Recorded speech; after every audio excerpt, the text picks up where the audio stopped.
if you had a party here, you would hire us. We would bring the Ape or the Vespa, and then we can batch the cocktails for you. So if you wanted an old-fashioned on draft or a margarita on draft, a beer, whatever, we'll batch that ahead of time and then serve it. Persistence culture. Persistence, firm or obstinate continuance in a course of action in spite of difficulty or opposition. Culture, the customs, arts, social institutions, and achievements of a particular nation, people, or other social group. Keep moving. This is Persistence Culture. We are Ventura County's premier podcast. It is Mambo and Brian back at the yellow table. What's up, Brian? What's up, Mambo? How you doing, man? Man, it's good to be back at the yellow table. Yep. I just want this weather to get better, man. It's been so gloomy. I hate it, dude. Yeah.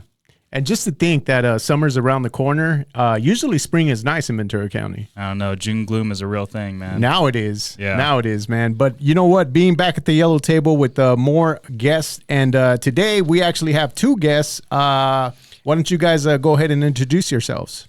Well, I'm Erik McGregor. Chelsey McGregor. And what do you guys do? Well, how much time you got? No. Yeah, exactly, right? No.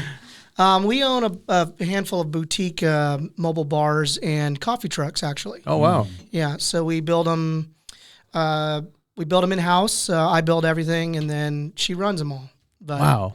Or keeps me on track, rather. Do you guys do you make them, build them to operate them, or do you guys sell them to people who want to do a mobile?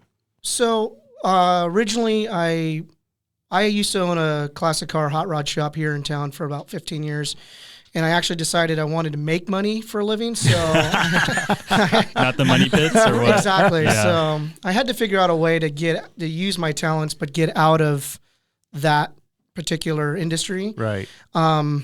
So long story short is I had a customer come into me and say, "Hey, I have a friend that had bought this Italian cart thing, and she would like to know if you can convert it into a bar." I've never done it, but I said, sure, why not? Yeah. So I got introduced to her. We went through the whole song and dance. She told me what she wanted, what she was looking for, her vision, and it's been done before, but mainly in Europe. And so she wanted to know if we could do that. And I said, okay, let's do it. I had no idea how to price it. Mm-hmm. I didn't even know what I was doing. I just knew that I could build it, I suppose. Now, looking back at that, did you overprice it or underprice it? Way underpriced. Really? For sure. Yeah. Do you know how much the ones in Europe were selling for at the time? No, but the thing is what Europe is a lot cheaper, and their versions are a little bit different because you got to remember I got to import them from Italy, right? And all those. So I did underprice it, but I did make money. So I made more money than that's the goal, right? Right. So I made money doing that, and I was like, okay, the light bulb went off. Like that, this could be something that gets me out of the car industry.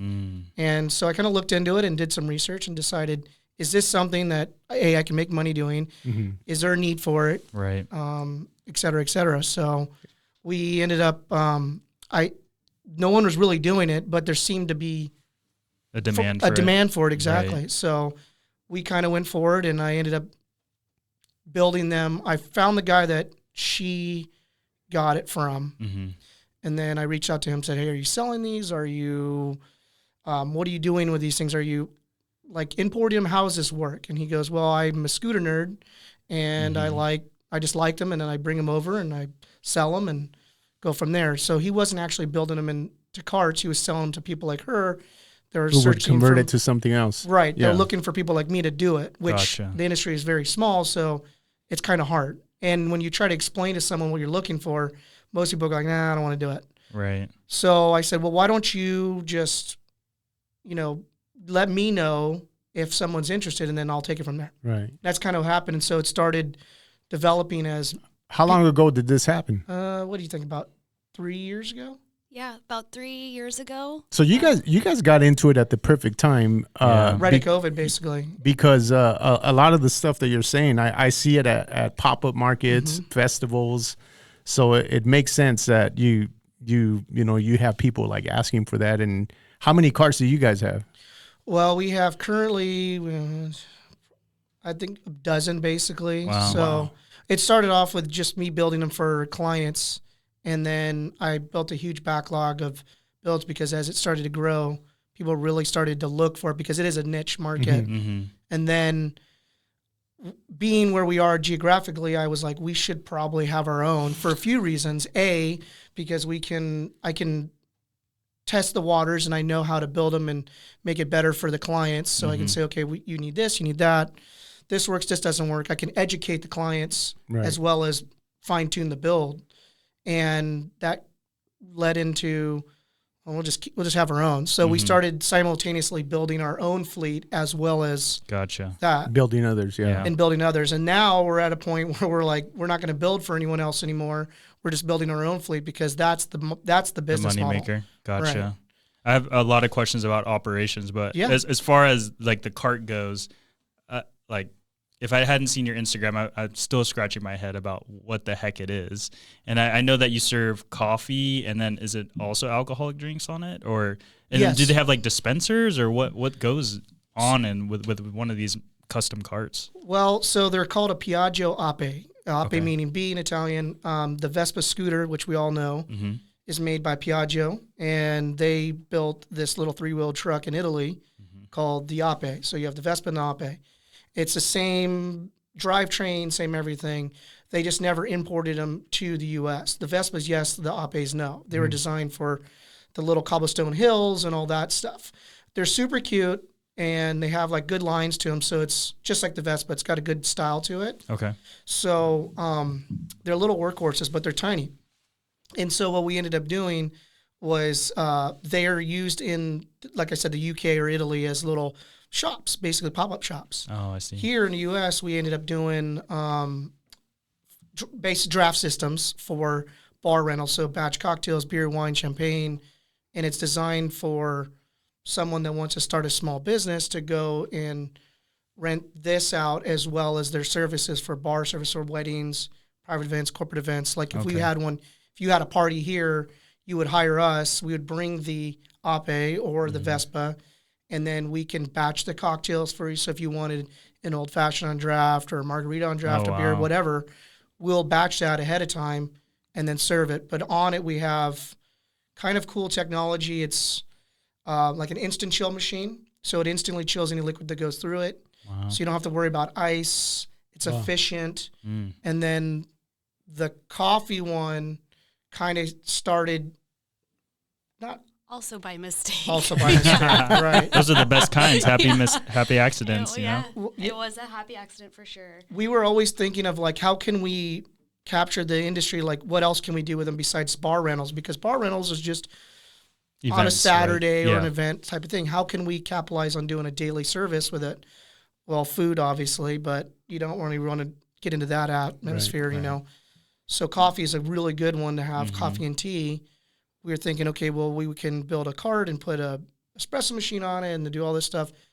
Well, my supplier that supplies our instant chill machines, which are made in Prague, he said to me, I have a buddy that has a coffee shop on your street in Ventura, your shop street. I should introduce you to. It's literally down the street. So we go down the street. I meet him. Guy's named Spencer. It's Bonafide Brewing. Okay. Super awesome guy. Kind of a coffee nerd. You know, I like coffee, but I'm not. Right. I don't know anything about it. Right. This guy's like sniffing beans in Guatemala and you know, in Vietnam, that's getting all like this a stuff. whole different side. We had Calio thing. on the pod earlier, you know, and he's just going into the chemistry and all that stuff. There's so much to it. Yeah, it's nuts. So we kind of like said, well, how can we work together? Because his whole main thing is kegged coffee. Okay. And that's kind of what I was telling you earlier. That's perfect. It's for what you guys are doing, right? Yes, it's an industry disruptor because it's not what everyone's used to. So he calls it wine caliber coffee. Interesting. Right? So it's got tasty notes. It's got this. It's got that. I don't know. It's just unique because now what we do is we have another machine that instantly heats. So it's a German-made machine. It's just like we're one of the few in the U.S. that have this. So now I can take the keg coffee. I can serve espresso. Hot coffee, we can do lattes, we can do anything off a pour spout. Wow. All on tap. All on tap. Wow, that's amazing. And it's instant, so now you have good tasting, it's quick. You don't have to worry about being a barista. Mm-hmm. So think of staffing to grow. And efficient. Like you're pumping through, serving people. And then you can make it cold as well then. Yeah, so you can do cold brew, lattes, espresso, whatever you want. Wow. It's pretty neat to do that. That's cool. Then that's just off a small little Vespa. So then you have that part of it that's pretty cool. Yeah. And it's an eye-catching piece. Gotcha. Instead of a little wooden cart. That's amazing. Yeah, I can see the demand for sure. So I guess operation-wise, how does that, how did you even spread the word in the beginning? And then what is it like to bring the cart over? Are you the actual person that's like pouring the drinks and stuff? Or it did start out that way. We are fortunate that we've been able to grow our team a little bit very quickly and have great team members on staff. Right. So we can continue to grow our exposure, grow our what we're able to do at the same time, so we can be in multiple places. Oh, wow. Which has been really nice. We lean pretty heavily on some friendships and partnerships and local collabs and all that kind of stuff to kind of get our name out there and get recognized, and it's definitely working. Yeah. But we're having a great time. It's amazing what you guys have done in the short period of time. And So when you came up with these machines that make it cold and make it hot, did someone tell you about these, or did you an idea spark and you told yourself, I need to find this? Well, so like I was saying, let's go to the coffee one specifically. We were trying to figure out how do we get away from doing the espresso machine the traditional way that everyone's used to, right? So you got a grinder and you got water and you got this, you got that, and it takes 4 or 5 minutes to do it. And it's bulky. It's sweaty. You're sweating and you're moving. There's grinds everywhere. Expensive. It's expensive. Yes, very expensive. So how can we make the same thing, but, quick? Yeah. Well, when I got introduced from the coffee guy to this hot tap machine, the cold tap machine I was already had for my, for all my bar related stuff. Right. And that's how I got the dots connected between the one supplier and the other supplier. And so when I started brainstorming with the supplier of the hot tap, the coffee guy, his model is he's selling to restaurants and he's selling kegs to restaurants and he's selling these machines, and it's just supposed to sit on your counter and you pour off of it and it is what it is. Well, we are trying to hide it because it's ugly, and I want it to be unique and sexy and cute and fun and all that stuff, but still be able to have the same capabilities that it can do. So what we ended up doing was, I said to him, I was like, can we do, so it came out hot. I'm like, okay, this is great. We can do this. Can you make me an espresso that's the same as pulling a shot versus pouring a shot? He said, yes. Now, is it exact? It's close enough. Most people don't really pay attention. To the average drinker, they probably wouldn't tell the difference. And it's very, very good. So it's, I would say it's probably, it'd be good to do blind tests. I see. And then you wouldn't know the difference. Right. But then we said, okay, now how can we capture the latte market? Because the latte is froth and steamed milk with a shot of espresso. So how do you get the steamed milk? Well, you can just get a carafe and put it on there, which is ugly, and it's kind of cheesy. And then you have, they do make handheld steamers. Right. But you got to fill with water all the time, and it takes a lot of power to run, also expensive. I came up and I was like, can we do like oat milk or hot milk kegged and have it come out steamed and frothy? Yeah, that's a great idea. And so Spencer's like, oh, let's try it. So we did, and we have another little machine that it's like it's an infuser, so it's kind of considered like a supercharger for nitrogen, because everything's brewed on nitrogen. So that's why you get the little crema on the top, right?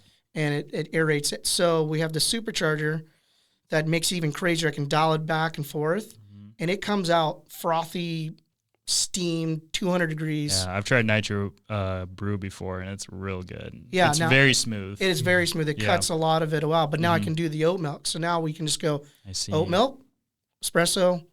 Here you go. There's your latte. Oh, wow. Yeah. And it's, it's really quick and neat. But it's just trying to get to the masses saying, don't be scared of it. It's actually really good. Right. So I'm a mechanical engineer, so Sure. I'm like trying to think of like putting a refrigerator, a keg, 2 kegs, these condensers in there. Like, how the heck did you even package that? And then do you even need external power? Like, or do you run it through? Okay. So I'm really good at Tetris apparently, because that's how it is.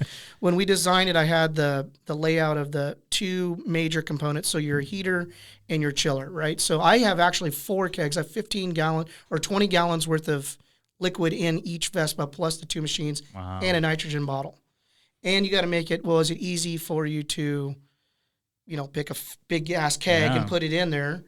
And it's got to be balanced too, right? Because you're actually driving it. Well, these ones, the Vespas are just pushed. So most of them you just kind of push to location. The Apes, I've converted all of them over to electric. So we got rid of all that. I developed our own electric kit. We do everything in-house. Probably one of only a few in the U.S. or world, actually, that convert these things to electric. So it's easy on the end user, because my clients, once again, not a lot of people know how to use a clutch and 2-stroke and mixing fuel and spark plugs and all that stuff, and they're getting stuck at events. How do we fix that problem? So that's kind of the things that I'm like you. I kind of develop things as I go. Right. And I have to oversee, like, how's this work? How's that work? And getting feedback from people. So. And from venues. A big part of what we do is partnering with our venues and like wedding planners and different event coordinators and all that stuff. So knowing that we're a great fit at every venue, we can get in the gates. There's no fumes. There's no sound. There's no, residual leaking, exhaust or anything. Exhaust, none of it. So we also take into account that we're, working for the venues. Right. The operation side sounds pretty tough too. I mean, like, sounds like it's pretty easy to like do the pouring. Was there any like huge problems that had come up since like you started that was like, oh man, this is a nightmare, we're gonna have to change this? Actually, not really. Oh wow, sounds like a breeze then. So far so good. I mean, he's pretty smart, so he's designed these taking so much into account that makes it easy for our staff to use. I mean, all of us are, we have no experience in the coffee business necessarily. Many of us have hospitality experience, but nothing like specific to this business, to coffee. And we can all operate them at any event and serve any number of people, which I think is key. What kind of events have you served so far? Like you said, weddings. Weddings. We have a permanent, so the coffee cart, we have a permanent location at Findings Flea in downtown Ventura. Okay. Nice. So we have an actual place where we live every day. It's open. And they just had a huge fair last weekend. And it was probably perfect timing. Perfect timing. We served a few hundred people that day. So, we just crank it out and it works like a charm. Yeah, we have that one is designed to live there, and then we have multiple other ones that I'm continually building. So we have that one, which is a little bit bigger because it's health compliant, and we have the sink and all the rest of the stuff on there. But it's just larger because I had to fit all that stuff in our holding tanks and stuff. Then I have ones that are designed specifically for private events that are narrower, so we can fit through doors, gates. You got to think of all that stuff, right? Yeah, definitely. Elevators. So we have those ones that we rent out, that we will go and do an event with those, and then the Ape. So we have a handful of them. We're still building new stuff. Like we're doing right now, it's an oyster bar. So it's going to be, it's an instant chilled plate oyster bar. And then a pizza truck one, and just, I don't care what it is. I'll just do it. Wow. Just trying to capture, but all off Very of those cool. vintage, they're all 1940s and 50s and early 60s Italian classic little things. So pizza bar on a Vespa. Well, not necessarily on a Vespa, bar, on the Ape. Yeah, it's going to have 2 Gosney pizza domes on it. Okay. And then that will be for pop-ups and stuff like that. Wow. And then we've done some weddings. We have an event tomorrow night. We're doing, a lot of corporate stuff. Okay. Yeah. Done. We got a couple of big events coming up, some styled shoots that are really fun and cool locations and great partners. Yeah. So we're kind of doing it all. Very cool. What's the Instagram? I was going to wait till the end, but now I want to. Oh, okay. Let's check it out. So the parent company is Bottega Designs, Bottega Designs, and that is that's our main business, and that oversees all of our the appes, the bar related stuff, the event side, and then we have Caffe Mossimo, which is our coffee line. And so I wanted, since that's going to be separate and we can sell to the general public, I wanted those to be Ferrari red, bright, in your face. That was exactly what I saw right now, Ferrari red. So those are, so Caffe Mossimo is our coffee line, and then Bottega Designs is the overseed. How'd you guys come up with the names for those? Oh boy. Well, was that a whole process? I mean, you know how it is. Every design with your logos. Logos the biggest pain in the ass, and so is doing. Well, you designed the whole card. I can What's a design logo? that. She's the one who designed the logos, but like coming up with the name is always the hardest part. Yeah, so totally. I think we started with Bottega. We kind of were just throwing stuff out there, and Bottega means hand craftsman in Italian. Oh, I like that. And so people get confused with like bodega, right? But it's just different. And so that kind of worked. The B was good because you can do a circular logo, and then so she designed that, and I wanted something that was that could be more broad than. Yeah. And then, well, I mean, you're already kind of expanding on. It's not just coffee anymore. No. It's just anything and everything. Oh, the possibilities are endless. Yes, exactly. Definitely. When you were explaining it, I'm trying to like picture it. And then once I seen it, I was like, man, okay. These people are going to be rich. I hope so. So what's the future looking like for Bottega Designs? Do you have like a goal in mind where it's just like, a day off? Made it. You guys are working towards that. It'll happen. One day. Yeah, it'll happen. Off. Yeah. Honestly, it's kind of one of those things where I'm excited because it's something new. Like I was saying, I did that car thing for so long, and that was fun, and I built a lot of cars. I still have a passion for cars. We have them, but this is just a whole new avenue, and it's fun. Yeah. I like going out and having something different that no one really has. Right, and it's your work. It's my work, So it's actually getting appreciated, where in the car world, you can I could spend hundreds of hours doing something that you'll never notice. And it's on display. Like this is on display. Right. Yeah. And it's so unique. So my goal is to we're blitzkrieging right now. Just do whatever we can. Yes to everything. Okay. Free stuff, obviously we like to get paid, but you gotta do put in your dues, right? And get the exposure out there. So I would like, the way I'm setting up the coffee is that we could have thousands of them all over the country, all over the world, really, because it's so easy for them to operate. Yeah. Now, how do you do it to make money off of it? I don't want to sell them. Do we do a franchise? That could be weird. I see. Do you do rev share? I don't know. Yeah. We'll figure that out later. Right. And then the bar stuff, same thing. Just kind of grow it. Just stick with the things that we know and just grow them. Are you guys currently only in Ventura County, or is there more places? We're in San Diego. We did some stuff in San Diego. So California exclusively right now? For now, yeah. For now, okay. Yeah. But we have a wedding welcome party up in San Francisco later this year. So there you go. Yeah, we're all over California right now. I think the goal is with the coffee line specifically to try and get those tentacles out, further reach.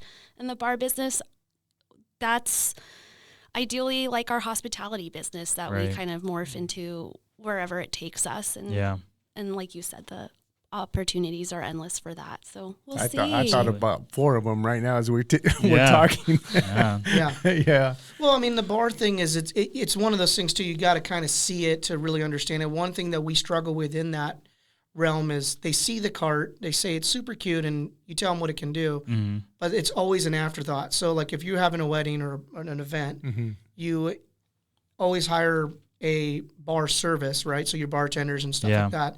And then you go, I want that cart too. And then you hire us, but we're just pouring random crap off of it. But we're actually the bar service. So I see. We bartend.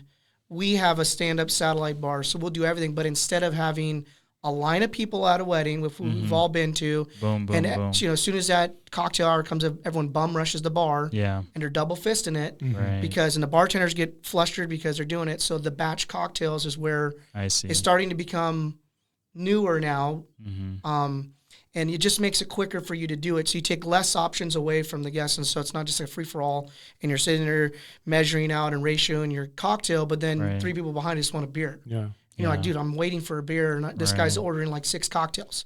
So it's irritating. So we've done it where you can just go boom, boom, boom, boom, boom, boom, boom, but then you have this nice elegant piece as well. Right. So it kind of fits a few different avenues, but having people understand that is the tricky part. Quicker bar service at a wedding. I don't know if that's a good thing or a bad thing. No, I'm but kidding. It's all consistent, so you don't get like a watery pour or overhanded pour. And you take that element sloshed. out, right? Yeah, exactly. So that's a unique part of what you guys are doing.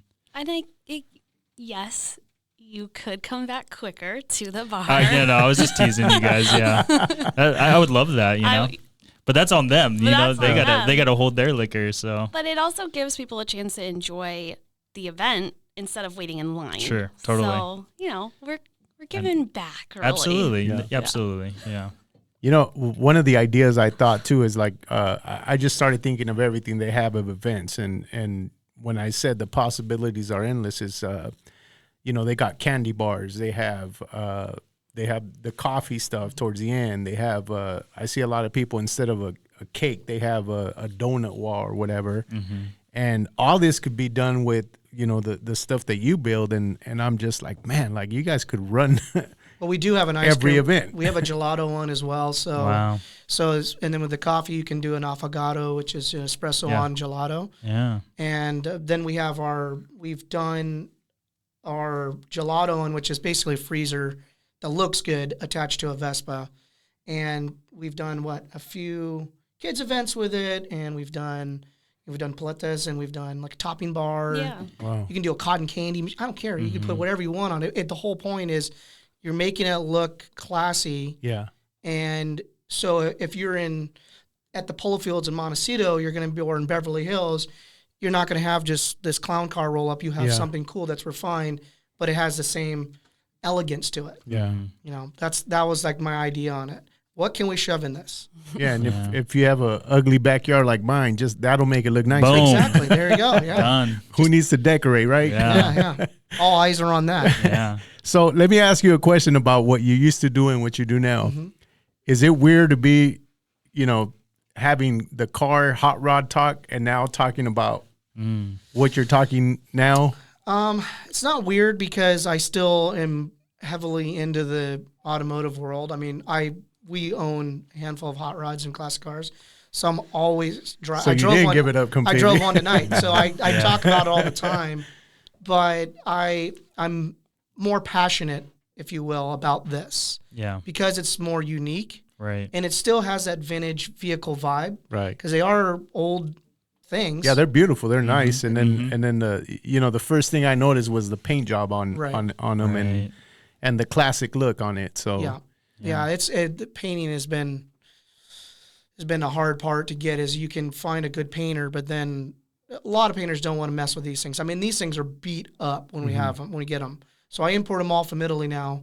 So we have a warehouse in Palermo, in Sicily, and then we have an affiliate there that sources all of the stuff for us throughout Italy. Oh, that's great. And then we get them put them in our warehouse there, and then we get them on a container and send them here. Wow. So we've gone in the last 3 years from like doing 1 or 2 orders at a time to we have like 40 of them. Wow. It's just like just buy a bunch. The demand, yeah. It's just we buy them for ourselves. I do still have some clients that I'm finishing off. I have about 5 more builds left for clients, and then I'll stop doing that, and then it'll just be for us. Are you doing the manufacturing all yourself, or everything? Okay. Yeah.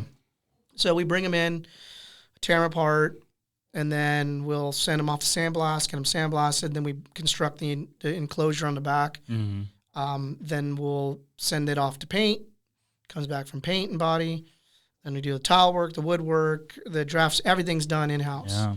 And then from there, that way we can kind of control. I'm pretty anal about like the small little details. So she's like, I mean, I see it, and most people don't. But that's your product, right? That's your baby that you're giving away. So exactly. Yeah. So and that's what people are paying for. Yeah, absolutely. They want something perfect, and especially with cars. Like people can nitpick, you know? Right. But you've taken all those like different facets, like your mechanical sense, your hot rod interest, and then you kind of morphed it into something that's like, there's a demand, people want it, you're serving people, and you're bringing creativity to it and giving it to others. So that's where business is, you know? Like you build your own niche that I don't think anybody else is doing right now. No, because there's a lot of little things that are very difficult in this thing. You can do one or two of them, but it is a numbers game. Mm-hmm. So I do have a lot of clients that I've built over the last couple of years, all over the country. Actually, a few in Australia, and it's just like all over. Mm-hmm. But what we're finding is it's usually a husband and wife team that are doing it, but then they have kids or they have normal day jobs, and it's a good idea at first, and then they realize, oh man, I got to truck and trailer this thing. I have to. I mean, they're not big, but you still got to truck and trailer them. Right. You know, I make them so you can drive them like to the venue, off the trailer to the venue and out. It's just easy instead of having to push it. The Vespas you push. But there's a lot of logistics on the behind the scenes that are very difficult that people don't realize. And it's every Friday, Saturday, Sunday. That's your events, right? Yeah. So those are gone. So imagine like if you worked in a restaurant or a bar, same thing. Right. So there's some nuances to it, right? Exactly. So it's not for the faint of heart, or it's not just a side hustle. Until you could pull yourself out of the business and then just control it, right? Right. So. It is very lucrative, but you just need to know that what you're getting yourself into. Yeah. You got to put in the work up front. Right. Yeah. Well, props to you guys for I mean, if we would have had the conversation without even me asking how long you guys had been in business, I would have thought this took you guys longer to build. Oh, yeah, definitely. And even with your connections overseas and what you guys do and knowing the direction you want to take it, it's just amazing. Like that's why I said you guys are going to be rich. Certainly hope so. What were you guys doing before? Did you have your own business? Were you? I mean, like I know you were doing the hot rod stuff, but did you have a regular 9-to-5 before that, or? Me, no. I mean, well, yeah, when I was younger, but then for the last 15, well, now 20 years basically, I had the hot rod shop. Okay. So I was an entrepreneur forever on that hamster wheel, just trying to stay alive. Mm-hmm. And then this came about. So I closed my shop down, saw this, we'll see where it goes type of scenario, went with it, threw all my eggs in that basket, because I looked at it this way. If I had so much history in the automotive world, so worst case scenario, if I needed to find a normal job, fall back into that. I can fall back into. I can go pretty much anywhere, and I could be hired to do that. However, I didn't want to do that because I was so used to working for myself. So we regrouped, went home, worked out of the house. You know, just kind of closed the shop down. Went from 5,000 square feet to my garage. Wow! And then it was gaining traction, and I was getting busier and busier and busier, but I can't wear all the hats, right? So I need help. Yeah. But how do you get people to work for free? Mm-hmm. You marry them. Oh, exactly. Yeah. Yeah. Hey, babe. There you go. Yeah. Were you doing anything outside of that? At the time? I still work full time. Oh, okay. Yeah. So I have my. Do you have that job. moment where you're gonna be like, and you just kind of? I don't know. I don't really know what the future holds for me with Bottega and Caffe Mossimo. It's been really nice to work, together, but it's been nice to kind of get it off the ground and put my stamp on it from the hospitality standpoint and, like you said, the operations standpoint, and kind of get the ball rolling with what I think how it should run. But I don't know yet. It's going to take some What's your experience in your regular 9-to-5? What do you do? I work for corporate. I'm just a corporate office girl. Okay. But I spent, 10 or 12 years in hospitality, bars, restaurants, hotels. So you have that experience. Yeah. Okay. Yeah. So that's where it comes from. That's where it came from. Gotcha. And you just put my spin on it and get the ball rolling and get it kind of moving in the right direction, and then we'll see. Yeah. Well, it sounded like you had your sugar mama already here, like kind of from the bill. But how nerve-wracking was that first part where you kind of closed down your hot rod shop and then you were like, took a chance on this? And how long was that? Yeah, and how much time did you give yourself to see if it would work? Well, I wasn't really making money anyways doing that, so we're kind of we're already used to that. Right? So finally, we're just kind of used to that. And then so I said, I just kind of went for it, and then it was we had a few last jobs at the shop, and then my old business partner and myself, we've been friends since we were kids, and he was going to be a dad, so he went his direction and I went mine doing this, and it was like almost like overlapped. Okay. Basically, I was finishing cars and building these at the same time out of the shop. So I started it at the tail end of my business in my shop. Then I moved to the garage, regrouped, and then started to put I knew that there was, at that point, which was probably a course of 6 months, maybe 6 to 8 months worth of overlap between closing the shop down and doing it. So now I already had a good idea that there's something here, but then how do I grow it? Yeah. Right. Cause I was just getting random people searching and going to my old supplier and coming to me. Okay.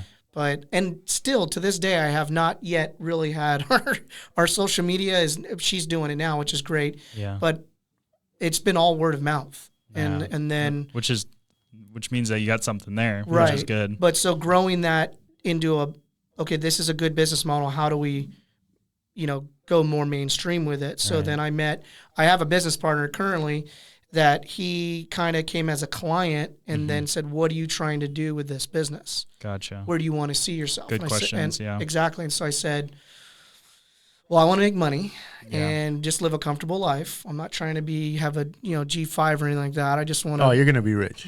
I just want. Mama's gonna make sure of it. Yeah. I would love that. I just we live a humble life. I just want to have a comfortable life for both of us, and just as long as he's got the 4-car garage with all the hot rods, and he'll be happy.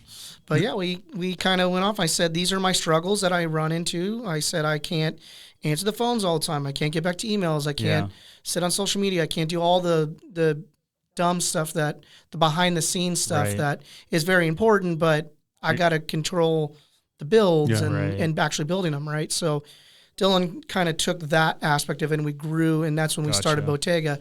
Now we were doing it she's got all kinds of stuff going on. And that's when I kind of roped her into it and saying, hey, babe, so we should probably have this and we should probably do that. Right. Do you want me to fail? Yeah. And so the guilt trip, huh? Yeah. I think his strategy was to come to me with like a really shitty idea just so I'd be so mad that's terrible. And do the exact opposite. Yeah. Great thinking, man. Yeah. Great thinking. Yeah. Well, because she's really, really organized and she has a lot of strengths that, when people try to do too much, you got to stay in your lane, right? So you just need to, I know what I'm good at. I know what I'm not good at. So you're not trying to do the operation side. I'm going to make sure my boss listens to this. Yeah, exactly. Say that again. Yeah. Stay in your lane. Stay in your lane. Yeah, so I like that. She came on and now she's been a godsend to us. So that's amazing. Keeping us on track. Getting all the operations down. That's what she's really good at. Yeah. And she has a lot of friends and a lot of networking. And boom. So she handles all that aspect of it. That's amazing. So when you search for that business partner, was that the moment where you're like, oh, this can be something? Yeah. I mean, I wasn't really looking for a partner anyways. I was just thinking, what do I do at this point? Yeah. There's no rule book in this. Yeah. It's just business trying to figure it out. And I just knew what I needed. And I knew there's a lot of room to grow with this business. So when Dylan came on, we both had the same ideas, same goals, and now he handles he's really good about being on top of people. So like the city or the county or whatever, just staying on top of people and stuff. So he's good at that. And he's got his own another day job so he can flood his bills. Because right now we're just kind of, if we get a little bit of money, cool, but it all goes right back into the business. We don't have any big loans. We don't know anyone. We don't have any investors. It's just us. Yeah. So everything that comes in goes right back out. Yeah, that's great. Yeah, and looking at your social media, I think this is one of, when you mentioned it's a word of mouth. I mean, it's definitely going to be one of those things it sells itself. Right. And man, like once you guys get the right influencer to be in front of that, it's gonna blow up, man. Exactly. Absolutely. That was the idea, and that's why kind of we're down to do whatever we want to go. We'll go wherever it takes because we know that it's all about the exposure. Just like you said, the Vespas and the stuff it sells itself. It's super cool when you see it in person, and then they're functional.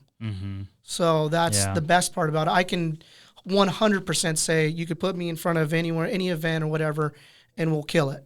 Yeah. Just because I know that will stand up to what we're selling it as. Yeah. It's not just eye candy. Exactly. Well, it is eye candy because I think just eye candy. Yeah. Everyone who, like when they want to take a picture in front of it, like right, they could use it for that. Yeah. And all you guys got to do is like make sure it brands it right and make sure, hey, tag is on it. And right. And I'm already thinking of what I could use it for, for an event or something that I'm doing because it's different from what you see, and I think that's what everyone's looking for now. It's a talkative piece. It's Instagrammable. It's all that, and it's just neat. So I'll probably just get it for the house one weekend. Yeah, I know, right? Jeez. Yeah. A little taco. You got a Taco Man one? Or what? Let's do it. There we go. It could be a game changer too because I feel like everyone got into the food truck game, like a lot of people. But now I'm seeing a lot of people do more stands and more smaller events. So I could see this being a piece that people want to get into. Right. But you build them. Well, that's the thing is like in the mobile bar industry, which is huge, there's horse trailers, right? So a lot of people are taking old horse trailers and converting them. Mm-hmm. It's cool, huge, but it's big, but it's also it has a certain vibe to it, right? Yeah, kind of that country vibe. I mean, some have done really nice jobs to them, and then there's the vintage trailers that are converted into bars, also cool, but they're bulky. Yeah. These are small where we could have one in the other room. Yeah. I could roll through the front doors and you still get that vibe of this cool piece. I went to a wedding and you described one that I seen and I seen the bartender struggling in there. Oh, yeah. And going back to what you mentioned of being consistent with the drink and how easy it is, I'll go with yours before going with the trailer. The batch cocktail, like I say, it's not new. It's kind of newish, but you're starting to see it in more and more like restaurants and bars. But the problem is, and this is a theory that I have with why people are kind of scared to do the batch cocktail and they want the whole flair of shaking the tin and all that good stuff, is you'll go and I've gone to a place where we've ordered an old fashioned, right? And I've watched them pour it on draft and it's crap. Mm-hmm. Yeah. And you go, it's a really simple cocktail, but there's 3 ingredients. The problem is it's been sitting as a bar. It's going to sit in there for God knows how long, right? So it's all that has settled and it's diluted and it's just gross.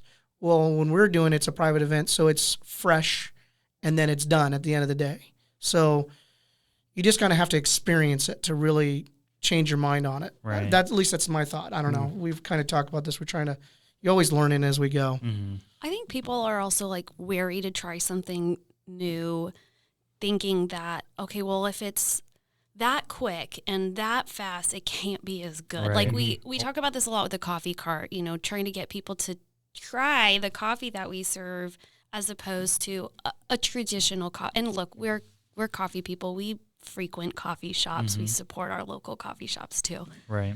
But at the end of the day, it is really good coffee, and there's no rule that says you can't get good stuff quickly. You can't get good. You can still get good coffee quick and be on about your day. And I think it's just going to take a little bit of education. It's going to take people being willing to try it, bravery, and courage, and having an open mind. And I think we'll change people's minds, but we just have to get them to trust slowly but surely, Yeah. And I feel like I know that feeling because it's like if someone doesn't put effort into doing whatever for me, then I'm like, not me personally, but I could put myself in that situation where they're like, oh, he didn't shake the drink or he didn't do the espresso thing right, and I'm like, oh, that's not how I do it at home. So that's what can this be? It's like I want someone to work for me because I pay them my money, whatever. Right. That's fair. But I think the value that you guys bring is the efficiency and the convenience of giving it to them right on the spot, and it's hot and it's cold or whatever, as opposed to waiting in a long line at Starbucks or wherever the coffee shop be. So I think people's greatest commodity is time. Yeah.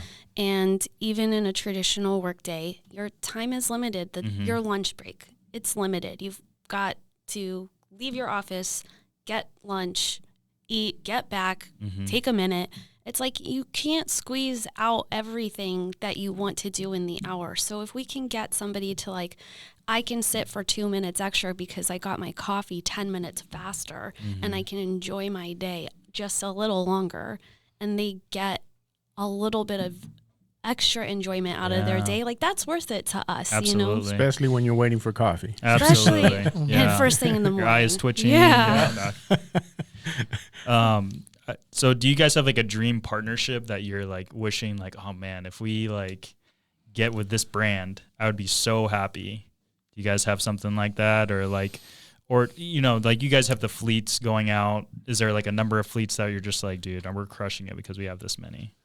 I think like on the bar side, there's a couple really awesome spirit labels that we'd love a chance to partner with.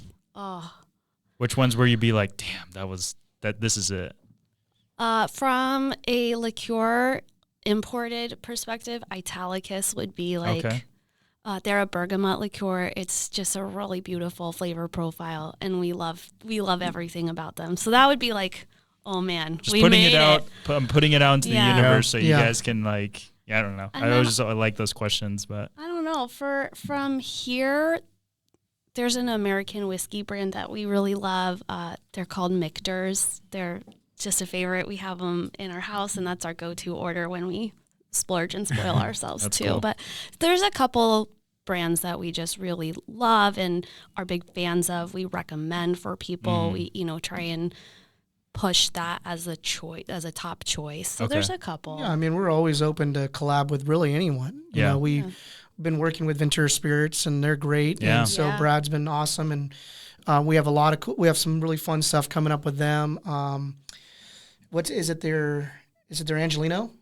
Yeah, they're Amaro. They're Amaro, that, and then Brad and I were at an event together, and we just kind of, hey, let's throw some espresso in there, and now we've come out with this neat Amaro Spritz, or, the Bottega Spritz, or Momo Spritz, whatever you want to call it. Yeah. So we're going to play with that. It was fun, and I like to work local, so I'm always willing to collab with anyone, really. Yeah.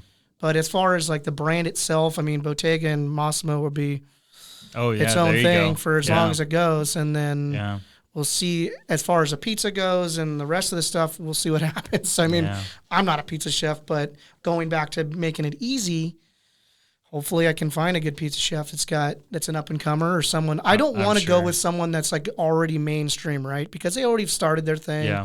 And I don't need that. I want someone that's like us, that's just starting but needs someone to give them a break. It's so hard to get a brick and mortar these days, and it's like you're just bouncing from shop to shop to shop. So it'd be great to get someone that's like, I'm really good at this, and I would love for you to try me out. So we'll see where that goes. Yeah, you got to get the main chef that gets fired from like Pizza Man Dan's. Totally. To get you somewhere, right? Yeah. Yeah. Man, well, like I said, man, the possibilities are endless for you guys, and once again, you guys are gonna be rich. But thank you guys so much for being here. What's the social media where people can check out what you guys do? At Bottega Designs and at Caffe Mossimo Coffee Bars. And can people book you guys for events and everything? Yeah, shoot us a DM to book, to inquire on pricing and booking and all that stuff, and our website's coming soon. Cool. You guys inspired me to do a party at my house and get you guys out there. Just say it. We'll be there. I just want all my poor cousins to say, "Oh, Mambo's rich." Yeah, let's do it. Man, that thing looks amazing, it's bro. Pretty it's dope. Very classy, especially with the cocktails that are coming off. Yeah, they're like, man, he really is rich. Yeah. Oh, it's functional too. Yeah, yeah, man. But thank you guys so much for taking the time to talk to us. Make sure you guys give them a follow and give us a follow at Persistence Culture. Keep moving.